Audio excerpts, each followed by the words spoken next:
Tom Petty once traded his entire collection of slingshots and comic books for a stack of records. He was 11 years old, and that single trade set the course for everything that followed. It started with one afternoon in 1961, when an uncle working on a film shoot near Ocala, Florida, brought young Tom to the set where Elvis Presley was filming. Standing close enough to see the biggest star on the planet in the flesh was all it took. Something clicked into place that day, and never clicked back. He went home a different kid than the one who had left that morning. But home wasn't an easy place to return to. By his own later accounts, growing up in Gainesville with his father Earl meant living with a volatile, unpredictable temper, never quite knowing which version of his father would walk through the door. Music didn't start as a dream for Petty. According to those who knew him, it was closer to an escape route. The guitar he taught himself chord by chord gave him something that was entirely his own, and eventually, it gave him a way out.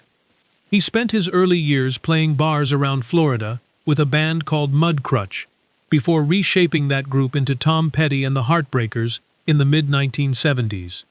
Early momentum followed quickly, but behind the scenes, things were far more complicated. When his original label was sold and absorbed by the much larger MCA Records, Petty found himself contractually bound to a corporation he had never chosen to work with. Rather than accept it, he did something almost no artist of his era had dared to attempt. He deliberately filed for personal bankruptcy as a legal strategy to void his contract entirely and force a renegotiation on his own terms.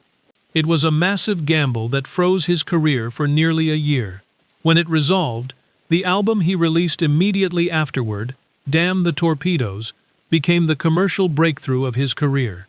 He wasn't finished fighting. When MCA later tried to price his next album a full dollar higher than the industry standard, reportedly intending to use his release as a test case for a broader pricing increase, Petty went public with his opposition and threatened to walk, rather than let his working-class fanbase be overcharged.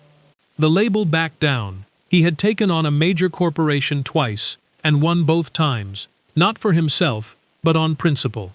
In May 1987, arson investigators determined that a fire that tore through his home in Encino, California, had been deliberately set.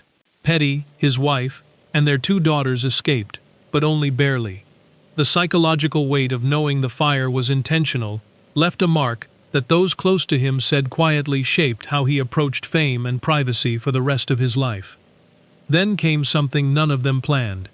A casual favor for George Harrison in 1988, helping record a simple B-side, turned into one of the most beloved supergroups in rock history when Bob Dylan, Roy Orbison, and Jeff Lynne ended up in the same room. The Traveling Wilburys were born almost entirely by accident.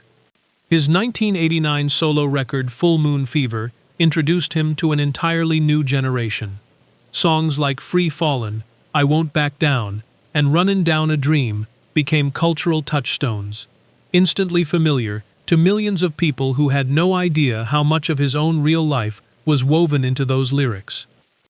In 2017, he played the final night of the Heartbreakers' 40th anniversary tour at the Hollywood Bowl, performing on what was later revealed to be a fractured hip. 7 days after that last show, he was gone.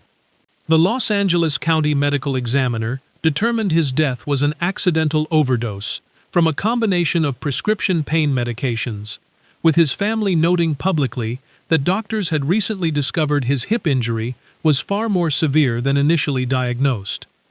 He never stopped working, he never stopped fighting, and he never once stopped showing up for the people who believed in him.